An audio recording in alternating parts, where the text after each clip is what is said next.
గత కొన్ని రోజులుగా అనూహ్య మలుపులు తిరుగుతూ దేశవ్యాప్తంగా ఉత్కంఠ రేపుతూ ఉన్న తమిళనాడు రాజకీయ సంక్షోభానికి తెరపడనుందా? శశికళ జైలుకు వెళ్లిన తర్వాత కొత్త ప్రభుత్వ ఏర్పాటుకు లైన్ క్లియర్ అయిందా? పరిస్థితి చూస్తుంటే అవుననే అనిపిస్తోంది. ఇన్ని రోజులు వేచి చూసే ధోరణిలో ఉన్న గవర్నర్ విద్యాసాగర్ రావు కీలక నిర్ణయం తీసుకున్నట్లుగా సమాచారం. కాంపోజిట్ ఫ్లోర్ టెస్ట్ నిర్వహించాలని గవర్నర్ నిర్ణయించినట్లుగా తెలుస్తోంది. శుక్రవారం ఉదయం ప్రత్యేక అసెంబ్లీ సమావేశంలో బల నిరూపణ చేసుకోవాలని గవర్నర్ సూచించినట్లుగా సమాచారం. దాంతో సభలోనే ఎవరికి ఎంత బలం ఉందో పళనిస్వామి, పన్నీర్ సెల్వం తేల్చుకునున్నారు.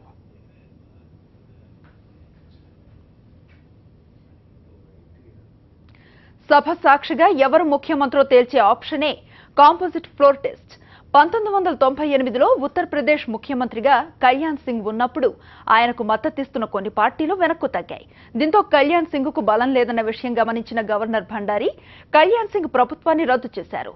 కాంగ్రెస్ సీఎంగా జగదాంబికా పాల్ను నియమించారు. దీనిపై కళ్యాణ్ సింగ్ కోర్టును ఆశ్రయించగా ఆయనకు అనుకూలంగా కోర్టు ఆదేశాలు ఇచ్చింది. కోర్టు ఆదేశాలతో గవర్నర్ భండారి సభలోనే కంపోజిట్ ఫ్లోర్ టెస్ట్ కు ఆదేశించారు. కంపోజిట్ ఫ్లోర్ టెస్ట్ అంటే తమకు బలం ఉందని ముందుకు వచ్చిన ఇద్దరు ముఖ్యమంత్రి అభ్యర్థులు సభలో ఉంటారు.